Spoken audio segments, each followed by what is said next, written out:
สถานีวิทยุกระจายเสียงแห่งประเทศไทยจังหวัดเชียงใหม่ AM 1476 กิโลเฮิรตซ์สถานีวิทยุภาคภาษาชาติพันธุ์แห่งเดียวในประเทศไทยที่มีความทันสมัยเชื่อถือได้สร้างอัตลักษณ์กลุ่มชาติพันธุ์สู่สากล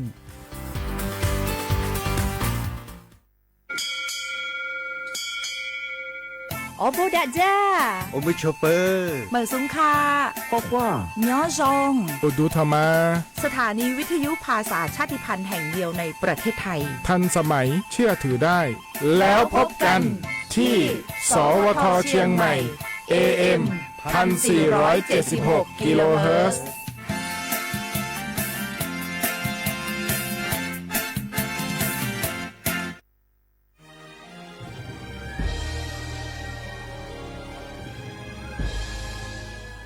เกิดเป็นคนไทยเติบโตบนผืนแผ่นดินไทยจงภูมิใจในความเป็นไทยชาติไทยเรานั้นนับเป็นชาติที่มีความเป็นมาเก่าแก่ยาวนานเรามีภาษาวัฒนธรรมและมีสิ่งต่างๆที่เป็นเอกลักษณ์ให้เราได้ภาคภูมิใจในความเป็นคนไทยเราควรเห็นคุณค่าและมีความรักชาติหวงแหนแผ่นดินอันเป็นมรดกของบรรพชน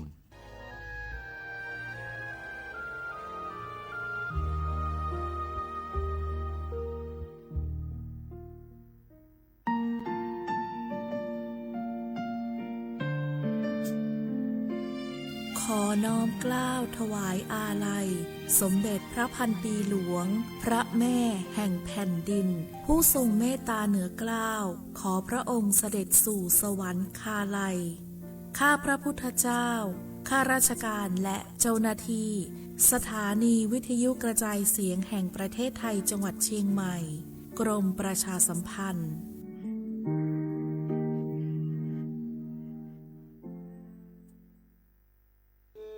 ท้องฟ้ามนสายฝนพรำดังน้ำเนตรทุกทเวทอาลัยหวนให้หาพระมิ่งขวัญดวงใจไทยประชาทะเสด็จสู่ฟ้าสวรรคาลัยน้อมรำลึกในพระกรุณาธิคุณข้าพระพุทธเจ้าคณะผู้บริหารข้าราชการและเจ้าหน้าที่สถานีวิทยุกระจายเสียงแห่งประเทศไทยกรมประชาสัมพันธ์สารคดีแสงเพชรส่องล่าเจ้าฟ้าพัชรกิติยาภาตอนกีฬาเพื่อสุขภาพและสังคมสมเด็จพระเจ้าลูกเธอเจ้าฟ้าพัชรกิติยาภานเรนทิราเทพยวดีกรมหลวงราชสารินีสิริพัฒน์มหาวชิรราชธิดาทรงให้ความสำคัญกับการออกกำลังกายและเล่นกีฬามาโดยตลอดทรงเป็นนักกีฬาขี่ม้าที่มีพระปรีชาสามารถทรงฝึกซ้อมอย่างหนักและทรงเข้าร่วมการแข่งขันระดับนานาชาติหลายรายการทรงคว้าเหรียญรางวัลและสร้างชื่อเสียงให้กับประเทศไทยพระองค์ทรงแสดงเห็นถึงความมุ่งมั่นและวินัยในการฝึกซ้อมทรงเชื่อว่ากีฬาเป็นมากกว่าการแข่งขันแต่เป็นเครื่องมือในการฝึกฝนร่างกายและจิตใจให้แข็งแกร่งนอกจากจะทรงเล่นกีฬาเพื่อสุขภาพแล้วพระองค์ยังทรงใช้กีฬาเป็นเครื่องมือในการพัฒนาคุณภาพชีวิตของประชาชนทรงจัดกิจกรรมกีฬาเพื่อส่งเสริมให้เด็กและเยาวชนหันมาออกกำลังกายและใช้เวลาว่างให้เป็นประโยชน์ทรงเห็นว่ากีฬาสามารถสร้างวินัยความสามัคคีและความมีน้ำใจนักกีฬาได้เป็นอย่างดีทรงเป็นแบบอย่างในการใช้ชีวิตที่สมดุลทั้งในการทำงานและการดูแลสุขภาพไปพร้อมๆกันสมเด็จพระเจ้าลูกเธอเจ้าฟ้าพัชรกิติยาภานเรนทิราเทพยวดีกรมหลวงราชสารินีสิริพัฒน์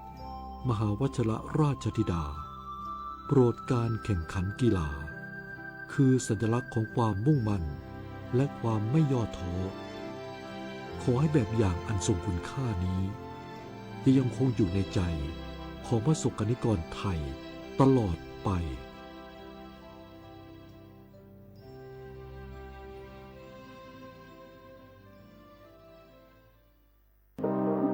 ร่วม เป็นเจ้าภาพงานระดับโลกจัดขึ้นในประเทศไทยการประชุมสภาผู้ว่าการกองทุนการเงินระหว่างประเทศและกลุ่มธนาคารโลก 12-18 ตุลาคมณศูนย์การประชุมแห่งชาติสิริกิติ์ด้วยแนวคิดโลกทัศน์ใหม่ของไทยเพิ่มศักยภาพคนสร้างภูมิคุ้มกันในโลกที่ท้าทายมาร่วมเป็นส่วนหนึ่งของการประชุมครั้งประวัติศาสตร์เพื่อปรับตัวสู่อนาคตร่วมกันอย่างมั่นคง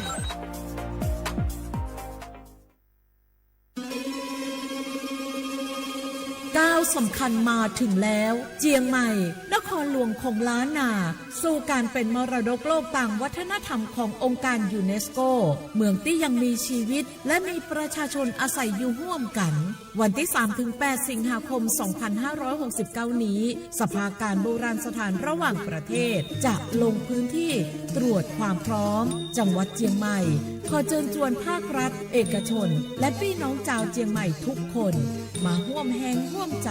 พัฒนาปรับปรุงพื้นที่ทั้ง5ประตู4แจ่งตามแนวคูเมืองและ7วัดสำคัญวัดเจียงมั่นวัดพระสิงห์วัดเจดีย์หลวงวัดพระธาตุดอยสุเทพวัดสวนดอกวัด7ยอดและวัดอุโมงค์ช่วยกันดูแลให้สะอาดงดงามคงคุณค่าสถาปัตยกรรมดั้งเดิมเพื่อต้อนรับการตรวจครั้งสำคัญนี้ร่วมกันร่วมสนับสนุนเจียงใหม่สู่เมืองมรดกโลกต่างวัฒนธรรมโดยสวท.เจียงใหม่สำนักงานประชาสัมพันธ์ที่3กรมประชาสัมพันธ์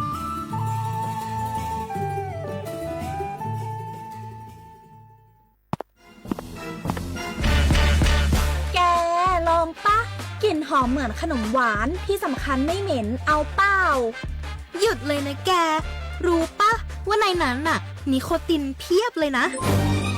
นิโคตินในบุหรี่ไฟฟ้ามันทำลายสมองส่วนการเรียนรู้นะแกยิ่งสูบสมาธิยิ่งสั้นความจำก็แย่ลงแถมยังเสี่ยงเป็นโรคปอดอักเสบเฉียบพลันอีกจริงดิแต่ควันมันก็ไม่เหม็นแถมไม่มีกลิ่นติดตัวด้วยโอ๊ยถึงไม่มีกลิ่นติดตัวแต่สารเคมีโลหะหนักเพียบสูบแล้วเหนื่อยง่ายออกกำลังกายหรือซ้อมเต้นแป๊บเดียวก็หอบและเสียสุขภาพหมดอย่าให้บุหรี่ไฟฟ้ามาทำลายอนาคตและสุขภาพของคุณฉลาดเลือกฉลาดใช้ชีวิตไม่ตกเป็นเหยื่อบุหรี่ไฟฟ้าด้วยความปรารถนาดีจากสำนักงานประชาสัมพันธ์ที่3กรมประชาสัมพันธ์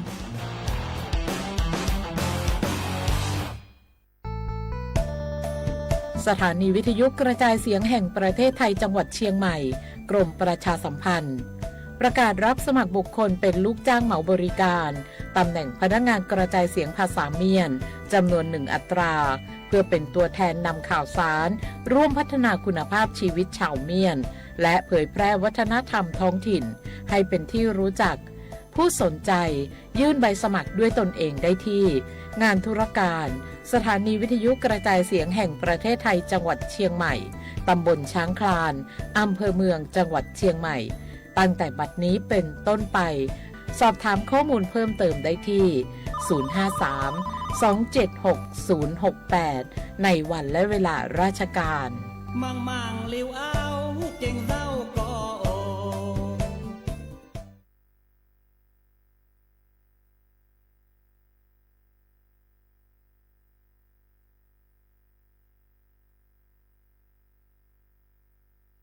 มะเร็งไตวายหลอดเลือดสมองสารพัดโรคค่าใช้จ่ายสูงสิทธิบัตรทองรักษาได้ตามมาตรฐานทางการแพทย์หลักประกันสุขภาพแห่งชาติหลักประกันสุขภาพของคนไทยทุกคนสอบถามเพิ่มเติมสายด่วนสปสช1330ตลอด24ชั่วโมง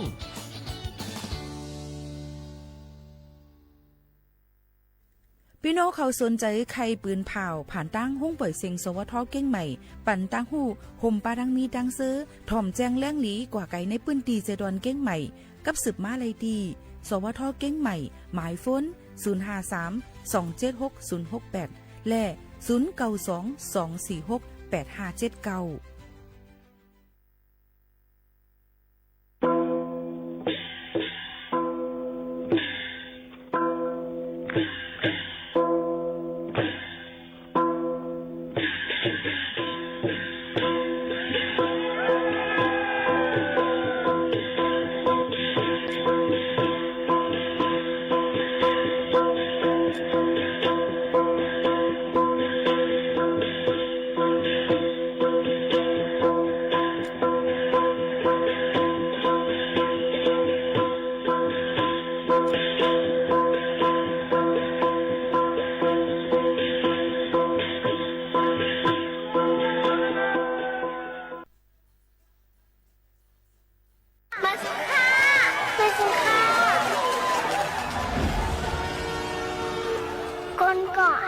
หัวเสียงเฮ็ดไหน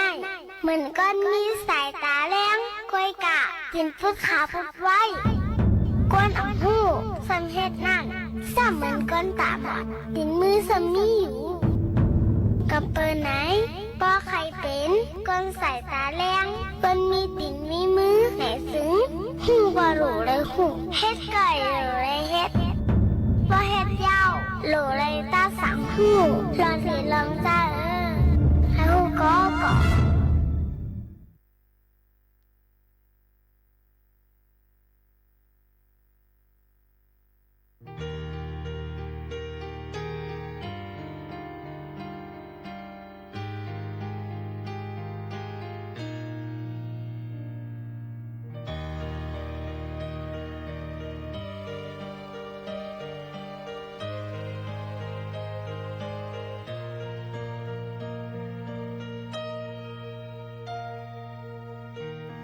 กวางหลังเป็ดมือว่าปนไก่ยาวกว่ากำจะมาอันเตียต้นเปิดไว้ทางอนาคตวันมาเหมือนว่าวตาไว้จึงไปเปิ้งสาย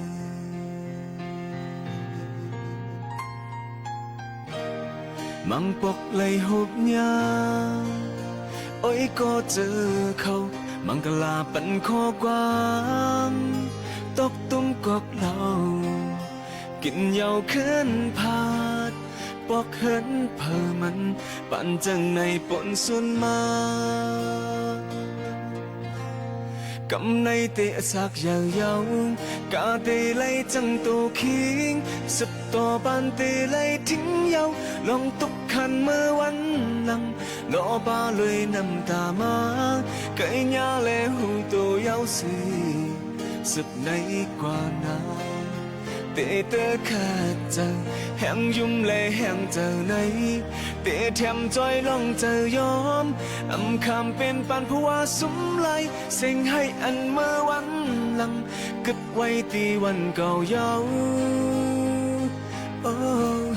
กำในเตะฮอดถึงวันมาหันตีเล่นตันหูลองไอยาสาบานกู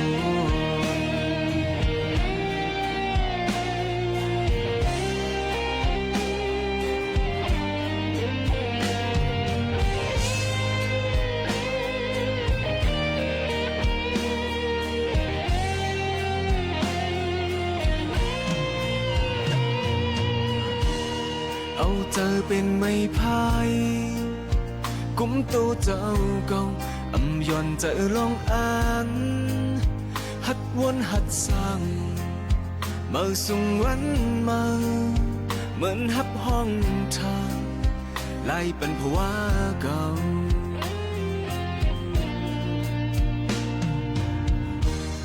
ไม่ถึงเลยยองยอ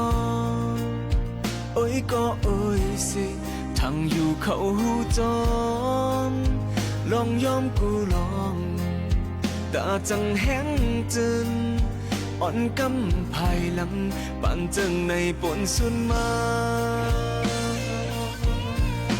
กำในเตะสากยาวยาวกาเตไลจังโตคิงสับต่อบานเตไลทิ้งยาวลองตุกขันเมื่อวันหลังลอบาลวยนำตามาไก่ยาและหูตัวยาวสีสับใน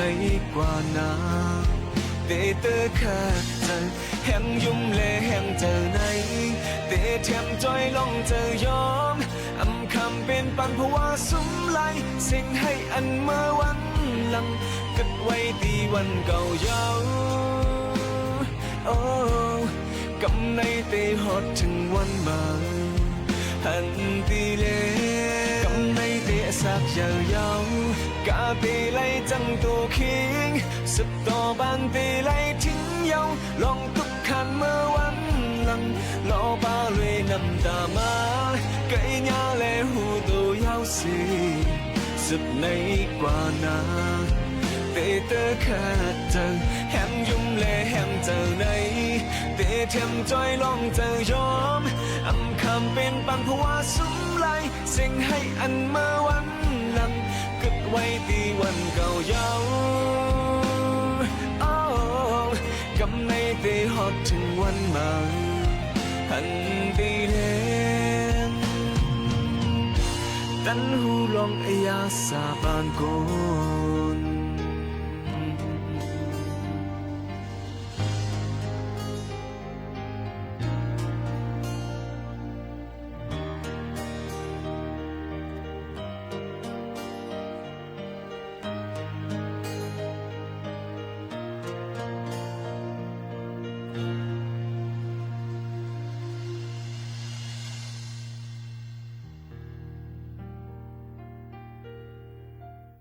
เหมือสูงค่ะเหมือสูงพี่น้องผู้ยินถ่อมเฮาค่ะตั้งเสียงกูก็กูก้นค่ะทบกันตีในตอนการ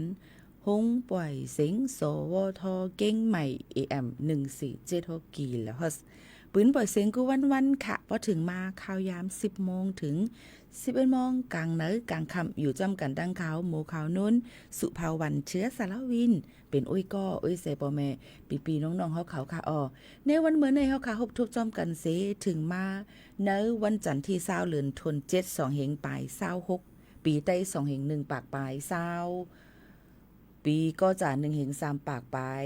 88คู่ปีพุทธ2เฮง5ปากปลาย69ปีคริสต์2เฮงปลาย26อยู่เป็นอุ้ยก้ออุ้ยเสจำกันในวันเหมือนในเสในวันเหมือนในก็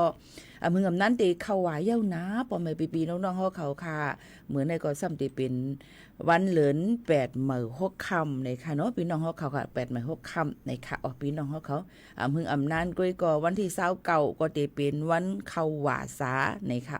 ดอนตาเจ้าคือก็ยำพุทธภาษาเขาในนั้นค่ะโยก็งึ่งแวเป็ดเหล่ามือเข้าหวาในค่ะเย็นไหลก็งึ่งแวเป็นเหล่ามือเข้าหวาจึมในฉะนั้นก็ค่ะเจอเอามาฝากตอนจุถึงปอแม่ปีน้องๆเฮาเขาอยู่ในนั้นค่ะมันก็ได้ถามว่า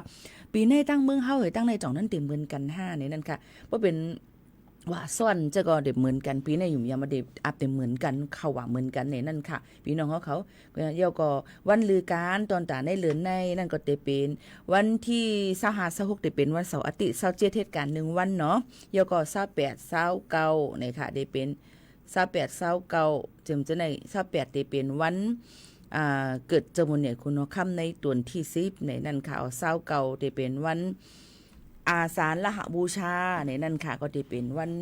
เดือน8โมงนั่นค่ะเนาะวันที่30จะเป็นวันเข้าหวาสาตนตะสังฆาเจ้าเขาเจิมเจ้าหนังไหนค่ะก็จะมีวันลือหลายวันค่ะเนาะพี่น้องเขาก็อย่าลืมเลยนั่นค่ะตีกว่าตั้งไรไปตั้งไรในก็ห่างเฮียนกันไว้ย่อก็ลองกว่ามาไปจำเจ้าหนังไหนค่ะเมื่อในเจ้าเจียวค่ะมีเจ้านาตีเขาเนี่ยค่ะเจ้านาตีฝ่ายปริหารตั้งเมืองจึงไทยในนั่นค่ะปอแม่ปีน้องๆเขาค่ะโฮมห้อมกันหลายๆเจ้าเนี่ยค่ะกว่าตี้ยอบเนี่ยค่ะตอนตาเป็นอมุคดีโนมินีอันที่เป็นจื้อก้นไทยเสกว่าเฮ็ดปันก้นต่างจึงเมืองจำเจ้าหนังไหนค่ะกว่ากด7กดทัดด้วย4อองตีจ้อมกันกำเหลวในนั่นค่ะเจ้าหน้าที่เปิดในค่ะรองนาการพิทักษ์เชียงใหม่ทลายเครือข่ายโนมินีในนั่นค่ะพี่น้องเขาค่ะลองตั้งเจ้าในเสก็เต็มมีพลตำรวจเอกสำราญนวลมาในค่ะแกมผู้ก้อนเจ้าหน้าที่ปลิกจึงไทยเขาอีกว่าดังนายรัฐพลนราดิศรผู้ก้อนเจดอนเก้งใหม่นะคะย่อก็มีพลตำรวจโทกฤษฎาพลยี่สาครนะคะผู้บัญชาการตำรวจภูธรภาค5ในนั้นค่ะเจ้าหน้าที่ตั้งภาคเขาในโฮมห้อมกันสิกว่าตีตั้งหมู่วานการกนก12เฟส2ตีตั้งชัยยสถานสารปีเจดอนเก้งใหม่โฮมกัน4อองตีไว้สิฮับผู้ว่าในนั่นค่ะพี่น้องเขาค่ะไว้สิฮับผู้ว่ามีคนเจ้าอองตีในเป็นที่ตั้งกอมมานี4กอมมานีในนั่นค่ะเนาะโยก็เหมือนหนังว่าเป็นเครือข่ายเป็นจุ้มนอมินีในนั่นค่ะพี่น้องเขาเปิ้นก็กดจัดกดทัดไว้ก็ได้ชื่อห้องว่าเอาจื้อก้นอันดีหลายๆจุ้มมาเหมือนหนังว่าเป็นไรเดอร์5เป็นแมวเหตุการณ์เมวาน5แล้วก็เป็นรองก้นอันเหตุการณ์อมุคดียาเมากำนะคะมาเจอเป็นก้นอันเป็นก้นยิบหุ้นนั่นค่ะนะเนาะถือหุ้นก่อตั้งกอมมานีบริษัทนั่นสิเลยลองตั้งว่ามีลองเกี่ยวข้องอันเฮ็ดนาการอันเตมันก็ได้เลยว่าเพศการเป็นอันเนนาอันปลอมมันจำเจ้งหนังไหนค่ะเจ้าหน้าที่เขาก็เลยโฮมกันเสกว่าตี้ยอบตอนตาได้กว่ากด7กดทัดเส เอากว่าลองตั้งพิษหมายมีกว่าเจ็มจึ้งหนังไหนในนั่นค่ะเอาก็เตเลยว่าตั้งหมดตั้งเสียงนั่นเนี่ยค่ะโฮมพร้อมกันเป็น2ปากไป50ก่อเนี่ยค่ะกว่าตี้ยอบได้ทาง18อองตี31อมุคดีตั้งเจดอนเกี้ยงใหม่มีลองลู่ซุ้มกว่าโฮมกันเป็นอยู่6ปาก33ล้านวัตต์ในนั่นค่ะกอบนั้นลองตั้งอันนี้ก็เอามาฝากไว้ปันว่าอย่าไปลาลีกว่าเอาจื้อเปิ้นเสมาเฮ็ดในนั้นค่ะเนาะลองตั้งเจอในมันผิดปักเปิงหมายมีนะคะเหมือนดังว่าเฮามีวัดมีไว้ไทนาในเอาเปิ้นเฮเอาปันกระจายเปิ้นเฮ1เดือนเฮาปันสุขานานเฮเจอไหนค่ะเนาะพี่น้องเขาค่ะโยก็ลองตั้งเจอในเพราะว่าเปิ้นกดจัดกดทัดในก็ที่ผิดปักเปิงหมายมีในนั้นค่ะอ๋อบ่ได้มาลัดเลยลองตั้งเจอไหนตอนตาก้นแห่งการยันเมืองจังหนังเฮาคาในก็อยู่อยากคานเจอมาร้อยเอาไหนนั่นค่ะย้อนเปือสั่งเลยว่าจังนั้นน่ะย้อนเปือว่าลองตั้งว่าสั่งเจอว่าเฮาคาเฮ็ดผิดในถึงเฮาคาก็ติญาตัวตามที่ส่งปอกมือขึ้นกำเหลวนั่นค่ะเนาะพี่น้องเขาค่ะ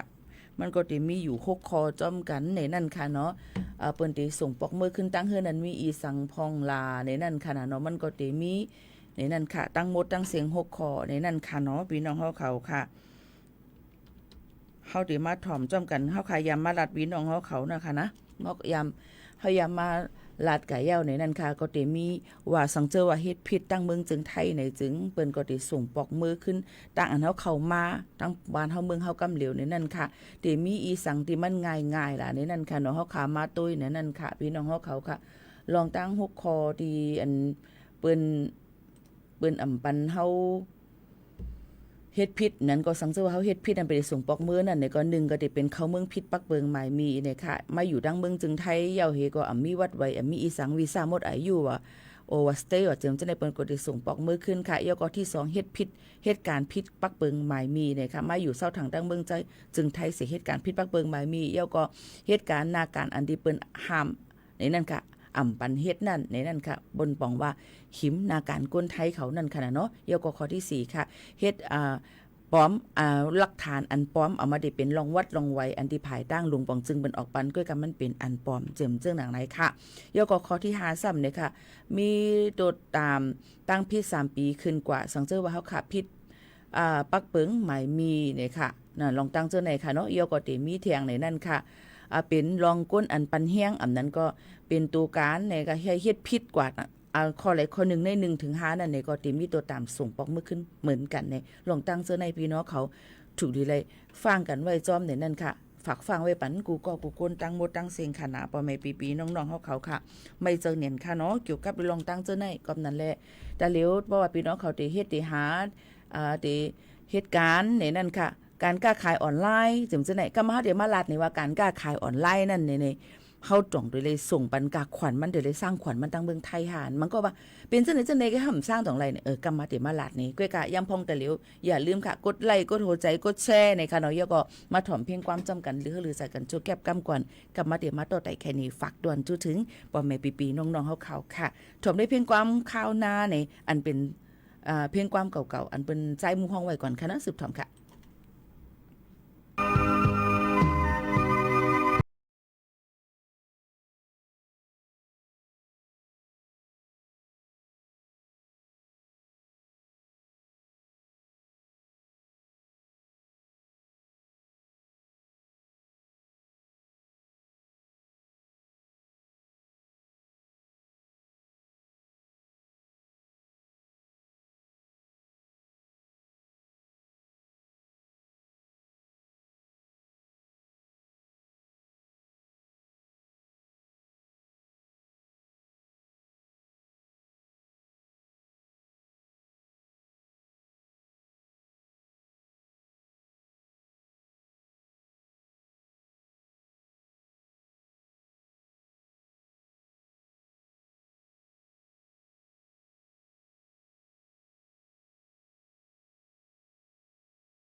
อ๋อค่ะอยู่เป็นอ้อยก้อยเสจำกันที่ดังห้องปล่อยเสียงสวทเก้งใหม่ AM 147กิโลเฮิรตซ์ทอมได้ดังเรดิโอออมล้ม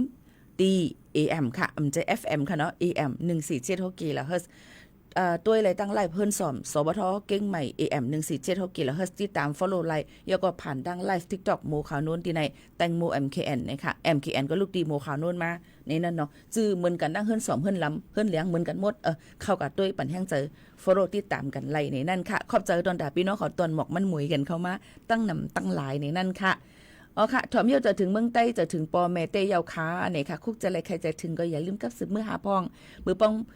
ปอแม่เขาตึงมีไว้อยู่นั่นเนี่ยค่ะแล้วก็สืบมือหากันพองจำเชิงหนังไหนค่ะพี่น้องเขาค่ะกำเลยเขาค่ะมาตุยค่ะเนาะพี่น้องเขาเมื่อไกลหมู่เขานุ่นลาดกว่าว่าปอเป็นปอกาเมกาออนไลน์นั่นในนั่นค่ะเนาะก้นกาขายออนไลน์นั่นในนั่นค่ะเฮาถูกหลีไลเฮ็ดจึงหือพองจ่องเดเลยเสียกาขวัญ5หลูเลยเสียกาขวัญค่ะหรือได้เสียที่สัมภากรในนั่นค่ะ7วันนี่ค่ะเนาะตีเลยก็ไล่นั่นขนาดเนาะพี่น้องเขาค่ะอันนั้นก็เสียดังออนไลน์ก็เลยก็กับป้อเขาค่ะไปมีหมายกับตัวผู้ขวัญวันนั้นเขาตีเลยกว่าหาเจ้าหน้าที่เปิ้นอ่อนตั้งก่อนเนี่ยก็เปิ้นได้ปันหมายกับตัวเฮามาให้เฮาก็ตีเลยกว่าจ่ายกาขวัญมันในเข้าตั้ง1 ปีนั่นเฮ็ดจึงไหนค่ะพี่น้องเขาค่ะ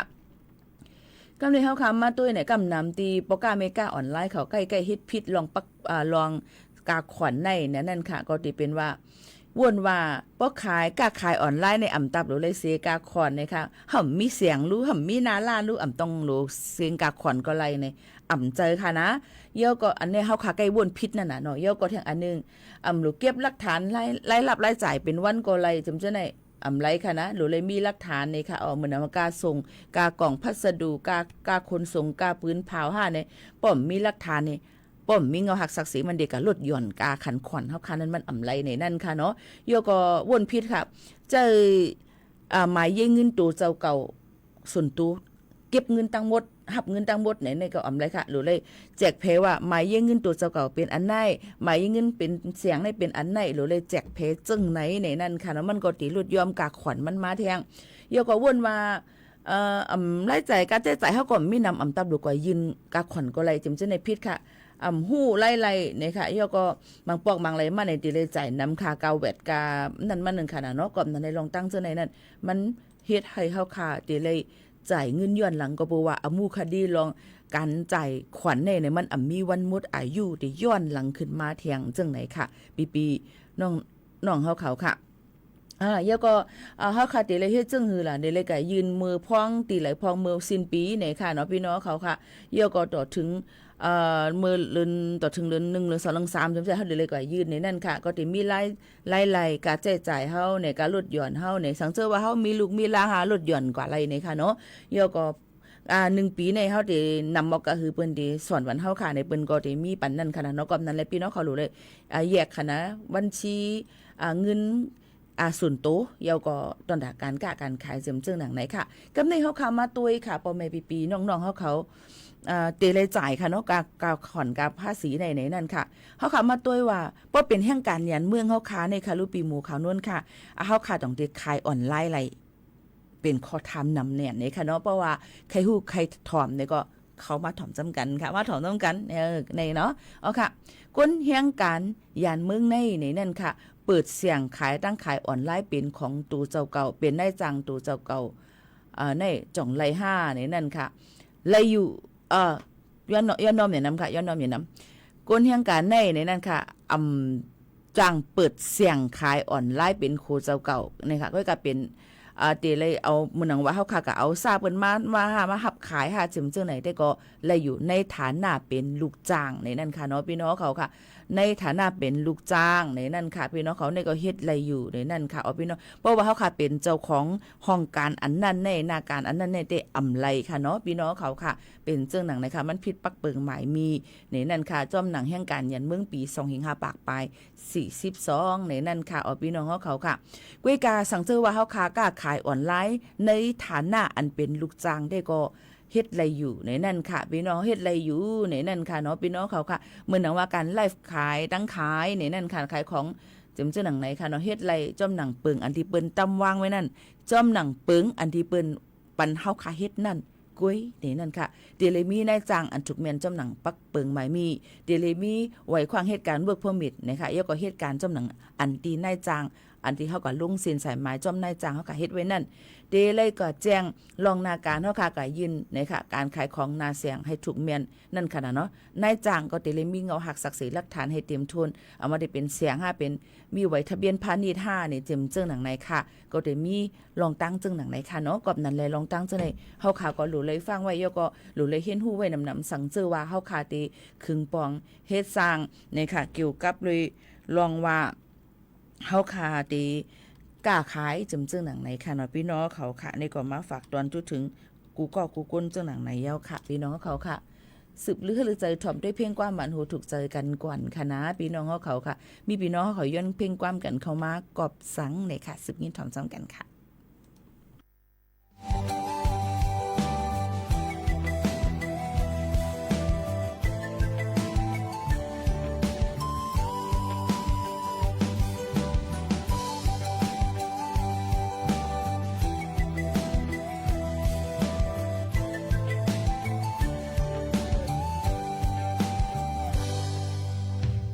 นางงงอยู่เลย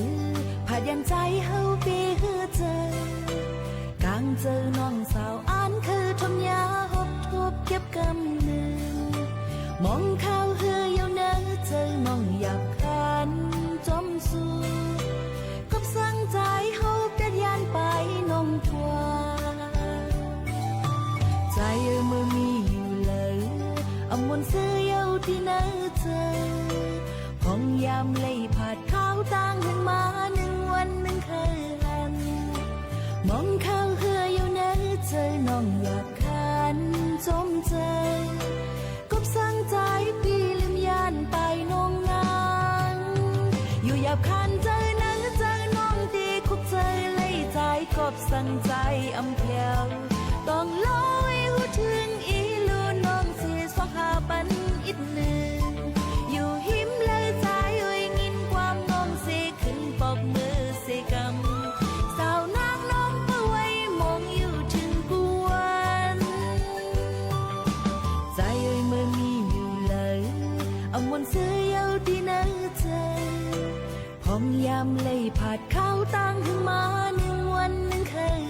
นมองข้าวเหืออยู่เนอเจอน้องหยาบคันจมเจอกบสั่งใจปีลืมยานไปน้องนางอยู่หยาบคันเจอเนอเจอน้องตีคุกเจอเลยใจกบสั่งใจอำเพียวต้องลอยหูถึงอีลูน้องเสียสองหาปันอีกหนึ่งอยู่หิมเลยใจเอ้ยงินความน้องเสียขึ้นปอกมือเสียกำสาวนางน้องเปื่อยมองอยู่ถึงกูยาม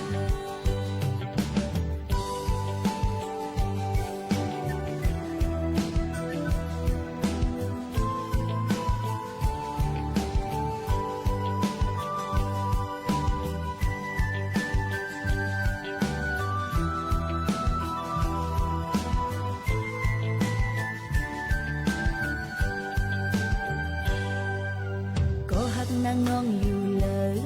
ผาดยันใจเฮาปีฮือเจอ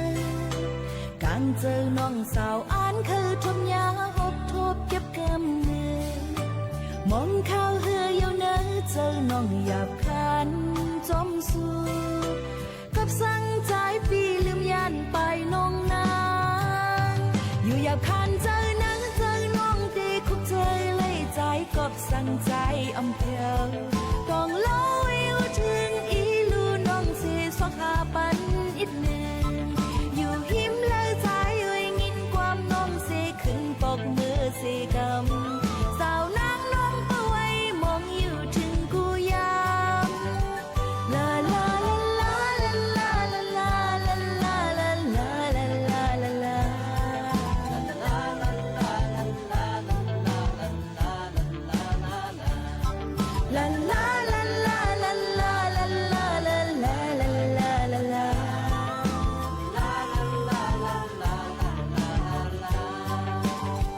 อยู่อยากขันเจอเนอเจอน้องตีคุกเจอเลยใจกบสั่งใจอำเพียวต้องลอยหูถึงอีลูน้องเสียสองหาปันอีกหนึ่งอยู่หิมเลยใจเอ้ยงินความน้องเสียขึ้นปอกมือเสียกำสาวนาง เอาค่ะนี่ก็เป็นในตอนการห้องปล่อยเสียงเก้งใหม่ AM 147กีแล้วเขาจำกันอุบยอมูลจำกันเลยตั้งหูก็จำกันเนี่ยค่ะพอตัวตั้งไลฟ์เฮิร์นสอมได้ก็เพราะว่ามือพ้องเปิดเพียงความก็ติหันว่าซุบคาต้งหลายๆยินเสียงอ่ะติเลยยินเสียงมันแจ้งลีเลยสิตั้งไลฟ์ต่างอันในนั่นค่ะเนาะลองตั้งเจนายก็ตั้งเรดิโอออมลมนั่นนี่ก็เต็มได้ยินเสียงมือเขาค่ะอุบตัวตอบกันจังไหนเนี่ยค่ะผ่านทางไลฟ์ในเนี่ยค่ะเนาะนี่ก็แคนดอป่องเจอบัญญัติน้ำเสก็มันก็ว่าปีโมคันโน้นลาดันคำยินลงมันติหึงยินอ่ะเนาะสิเปิดวันเพียงความเนี่ยก็แต่เหลียวในคอนโซลมันในมันติมีไว้อยู่หลายอันค่ะเอามาติเป็นตั้งไลฟ์เฮิร์นสอมนี่ค่ะเนาะเอามาติเป็นไลฟ์ผ่าน TikTok เอามาติเป็นตั้งโดเลยหางเฮียนไว้ครึ่งมิกครึ่งหางเทียงเฮหรือเลยด้วยว่าข้อความเปิ้นตักมาตั้งเลยพองจิมจังไหนมันก็ติมีมาหลายหลองหลายอันจังไหนแล้วค่ะมาด้วยลองเพจสภาวะกันอิดอ่อนนึงค่ะพี่น้องเขาลิ้นกลตีเมืองแขเจิงจ้านวันตกลูกตายกว่า8ก็หายตัวไว้อยู่34ก็มือวันที่17เดือนธันวาคม2 26นั่นมาลิ้นกลที่เมืองแขเจียงจ้านวันตกลูกตายกว่า8ก็หายหลายไว้34ก็เจ้าหน้าที่เขาก็ตึกจอมจ่อยแถมในปืนตีนั่นนี่ให้กดทัดกูลองกูเมียวในหลวงปองจึงเมืองแขเขานั่นก็ตึกส่วนไว้อยู่ในนั่นค่ะพี่น้องเขาค่ะลองตั้งเจ้าในกอลีไม่เจอเต้ๆในนั่นค่ะเนาะนี่ก็เป็นเพใหญ่ลงเทียง1อันเหมือนกันในนั่นค่ะลีไม่เจอจอมเต้ๆว่าๆเหมือนกันในค่ะเยี่ยวก็เทียงอันนึงในค่ะดีเจเว้งสีป้อเมืองไต้ปอดห้องนั่นเฮอคำนำตูลำหนึ่งตึกหาปีนกว่าเมื่อวันซึ้นนั่นก็ถึงมาวันแทงเมื่อหลายวันปวดมากก็ถึงมาเมื่อวันที่19เดือน7 26ในก็กลางในเจียมเจ้ามีแทงเฮอลำหนึ่งปีนในนำตูแทงในค่ะอ๋อคนในเมืองสีป้อก็ลาดว่าย้ำมอกลางเหนือมอก2 โมงครึ่งเฮอต่างกาแลก้นลำหนึ่งเลยปีนกว่าในนำตูตีตาเฮอตาลงอันมีในเอิงหน้ามาขอตั้งกลตังกาเลยลองไหลลองกว่าจอมน้ำแจวกว่าแต่สองก้อนนั่นลุยน้ำแขนแหละหลอดเพมาเสตาเทียงหาก็ได้ก็ไปปาหันขึ้นในนั่นค่ะพี่น้องเขาค่ะลองตั้งเจอในนั่นก็นำก็แจวเฮียงหนาเนาะขุนก็มันขุนค่ะเด้แต่ตีล่งกว่าใจเทียมเขาก็อ่ำง่ายๆนำก็เลือกแลก้าก็อ่ำจังเอาออกจนกาในเลยยินว่าเป็นก้นวันน้องปิ๊งในนั่นค่ะพี่น้องเขาค่ะลองตั้งเจอในกอโคหลวงสีป้อนั่นเป็นสายเจอเส้นตั้งไก่จูเมืองใต้ป้อของและเว้งหรือค่ะไหว้เสโค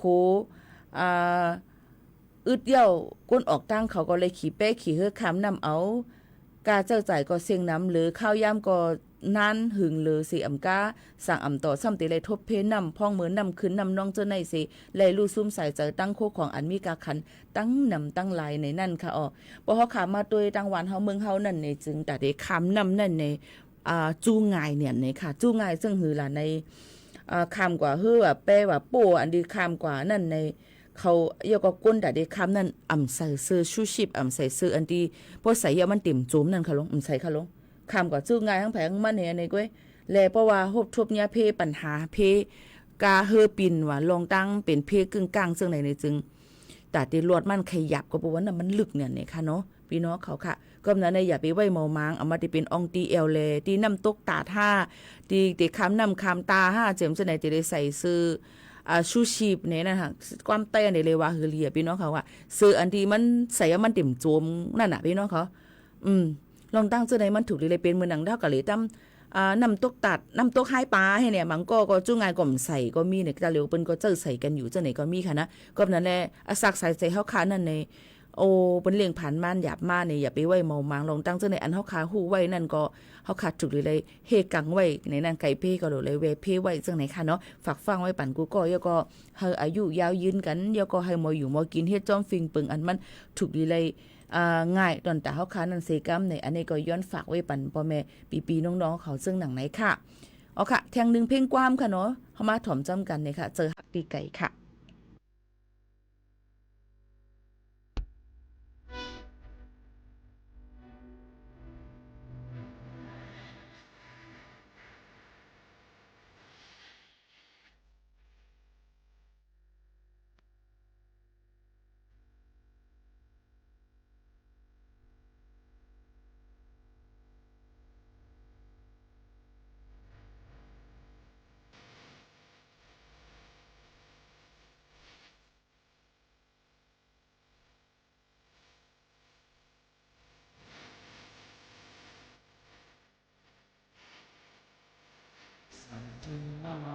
มองทิ้งก็ยังได้ ข้าพงยามได้เปลี่ยนไว้เจอมองนั่งมือเศร้าวันเดินที่ไกลเธอทางด้วยลองกายินซื่อต่อเดียวเพื่อนสอง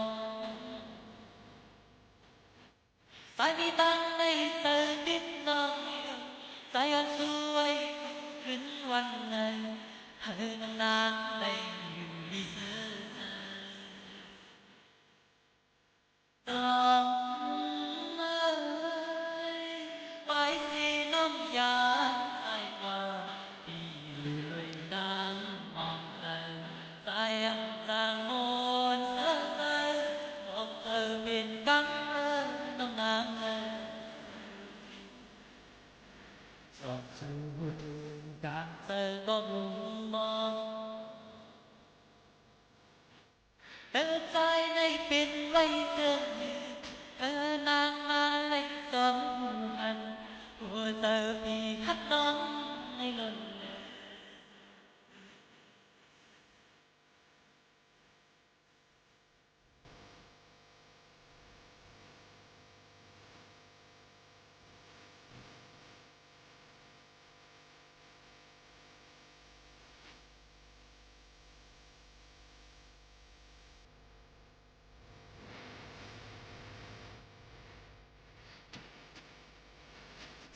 ถึงต้องอ่านมอกถึงก็ยังได้ข้าพงยามได้เป็นไว้เจอมองนั่งมือเศร้าวันเมื่อที่ไกลเธอทางด้วยลองกาเจยินซื่อต่อเดียวเพื่อนสองสายมีตังในเธอดิดน้องสายอ่อนสวยขึ้นวันไหนเธอนางได้อยู่ดีเสือต้องเอ่ยไว้ที่น้องยาไอ้ว่าดีเลยดังมองเธอสายอันต่างโมนเธอเธอมองเธอเป็นกังต้องนางสอบสู่การเธอก็มุมมองเธอใจในเป็นไว้เจอเธอนางมาเลยสองพันหัวเธอพี่ฮักน้องให้หล่น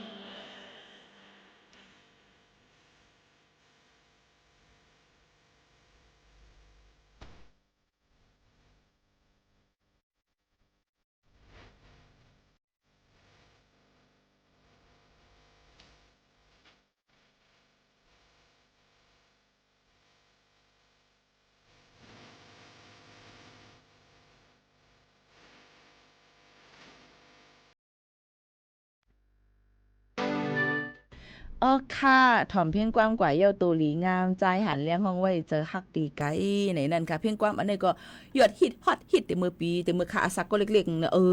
เดี๋ยวมือค่ะไปมาเหตุการณ์ดีในนะเจอฮักดีไกเจอฮักดีไกดิ๊กๆในค่ะเนาะว่าเป็นค่าในคำฮักว่าดีไกค่ะที่ห้องมาอยู่จำๆนี่ค่ะเต็มเลยห้องเจอฮักดีไกฮักหิมจำๆค่ะเดี๋ยวว่าในเฮียว่าเนาะอันนี้ก็ได้เป็นเพียงความกำนำมันก็ติมุงม่วงไว้ว่า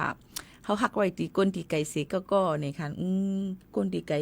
อย่าเป็นนะอะไรห้ามเป็นห้ามปีนพ้นห้ามสลบสลับเจอฮักดีไกไหนเขาอ่ะมันก็เต็มมีไว้อยู่จำกันก็อยู่ไกลหอมเฮยอยู่จำมือกันนี่จะใกล้ๆจังเป็นไรอยู่ในค่ะเนาะจงใจเนาะคุณป้อมนะใครโคปิโมติ๊กถูกเจอหน้าเนี่ยค่ะว่าเต๋บอกว่ามันเปิ่นอยู่ไกลกันเปิ่นนานกลุ่มเป็นตั้งมุงมองอย่ากูมัวมองเที่ยงในห้องมาอยู่จำเฮียไปเหี่ยมนั่นก็พวกมันมาเฮากะฮักเขาเฮียหลุมว่านั้นน่ะสัวขย้ำจำมดจำเซงค่ะพี่น้องเขาก็มือว่าในนี่ก็คำขึ้นมือว่ามันจะกังไหนในหมอก2 มอง1 มองไป2 มองกังไหนในเขาเนาะเปิ้นก็ได้มีลองแข่งกันปิดมานังเอาชิงแชมป์ในค่ะฟุตบอลโลก2 เฮงปลาย26ในนั่นค่ะก็เตเป็นในนั่นค่ะสเปนนะคะสเปนเตไล่กว่า1-0นะคะแป้กว่าเป็นแชมป์กว่าในปี2 เฮงปลาย26นะคะอาร์เจนตินานี่ก็สเปนเป้กว่าอาร์เจนตินานะคะ1-0นะคะเนาะนี่ก็ถือเลยว่าเป็น กนตี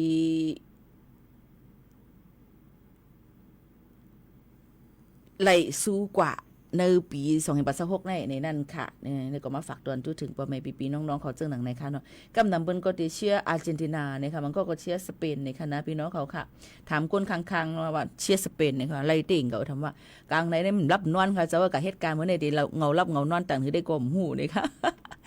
ไว้เหตุก่อนนี่ค่ะกำมาก็อย่าไปลืม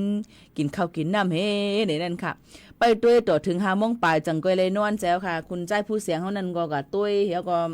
กลางไหนในโยแล้วก็ผึกมาให้ปีหมก็มึนหูมึนตาให้ก็ตุ้ยมากกว่านี่ฮัดตักเสียงค่ะเนาะเขาใครนอนในมันกูย่าละเฮาก็ใครนอนเขาก็ใครนอนทำเพราะใครนอนนี่อย่าไปกันลาดต่อกวนก็ใครฮักต่างนึงฮักละเพราะว่าเฮานั่นเฮาเนี่ยพี่น้องเขาต้องไม่เข้าเนี่ยนะอย่าไปลาดีลาดความคิดนั้นมันจะลำง่ายนะพี่น้องจะปิดใจปอดง่ายต้องไม่เข้าโยก็ตาลับตานวลเนี่ยค่ะนะตานวลปี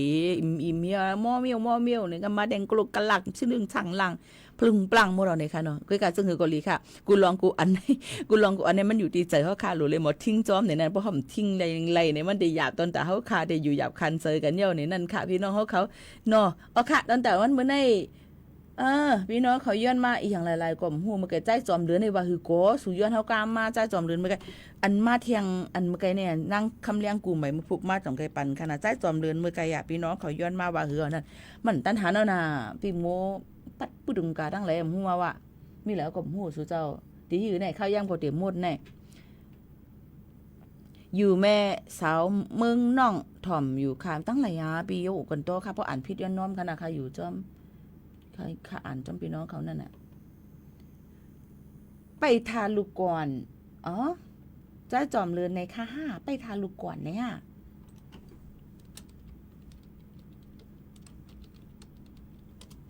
ไปทาลูกก่อน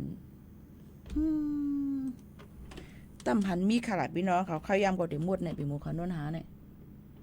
ไปทาลูกก่อนหน้าเจ้าจอมเลือนหนอมีป้านาให้ฉุมมีป้านาเอาหามหันโอเคผ่าดันเมื่อตั้งเพียงกว้างหัวในอัดเต็มเลยถ่อมพอจบขนาดพี่น้องเขาค่ะยินจมขอบใจกูก็ค่ะใหม่ซุ้มค่ะ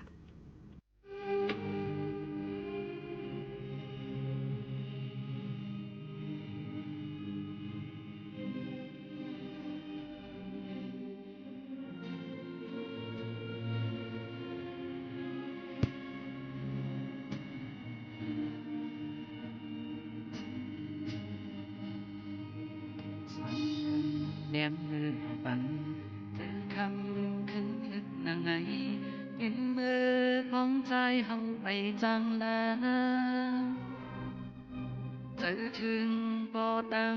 แม่ในยันเหินพามีเมืองไทยให้มีความสั่งสอนไม่ให้ย้ำลุกตียานเลยหอมมือไว้เงาคำกูคืนมองวันเฮาทบยาขันกันเธอเดียวเล่นยังวันพบขัดแย้งเขายันสองใดเงินเดียวที่ส่งยังทูหาไม่ยังย้อนกันต่อกันที่บอกเก็บยังไปอ่างปีลืมความมันเปลี่ยนใจเขาเปิดทางก่อนนะไม่เลยเปิดทางก่อนนะทุกปีมาเปลี่ยนขึ้นกับเกจูพอเลยตั้งแม่มีตังจงซื้อมุนใจอยู่กินจ้องกัน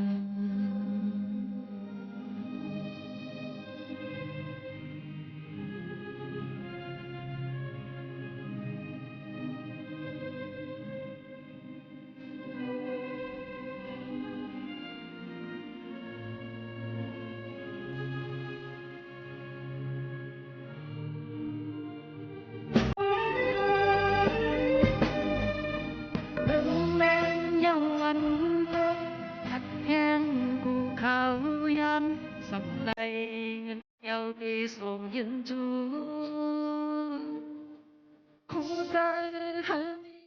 สิทธิ์รถเกินกว่าที่กำหนดจำนวนมากอีกสักครู่กลับมาติดตามรายละเอียดครับกราบก้มบังคมบาทปิยราชธิดาพระเสด็จสู่ฟ้าปวงประชาร่ำให้ครวญนานาพระกรณียกิจในดวงจิตทวินหวนทุกเร้าเศร้าในสวงพระคือดวงใจไทย ขอเชิญร่วมงานเฉลิมพระเกียรติพระบาทสมเด็จพระเจ้าอยู่หัวเนื่องในโอกาสวันเฉลิมพระชนมพรรษา 28 กรกฎาคม 2569 ในงานสายน้ำแห่งชีวิตใต้ร่มพระบารมีสืบสานวิถีรัตนโกสินทร์ร่วมพิธีจุดเทียนถวายพระพรชัยมงคลพร้อมทั้งกิจกรรมอื่นๆอีกมากมายในวันที่ 24-26 กรกฎาคมนี้ณสวนสาธารณะป้อมมหาการเขตพระนครมาร่วมสัมผัสเสน่ห์วิถีไทยไปพร้อมกัน เข้าพรรษาคือช่วงพักฝนพระสงฆ์ต้องจำพรรษาณวัดใดวัดหนึ่งในฤดูฝนเพื่อศึกษาพระธรรมวินัย3 เดือนแห่งการเริ่มต้นทำสิ่งดีๆในชีวิตเพื่อตัวเราครอบครัวและสังคมที่สงบสุขร่มเย็นขอเชิญชวนพุทธศาสนิกชนร่วมทำบุญตักบาตรทำความดีละเว้นความชั่ว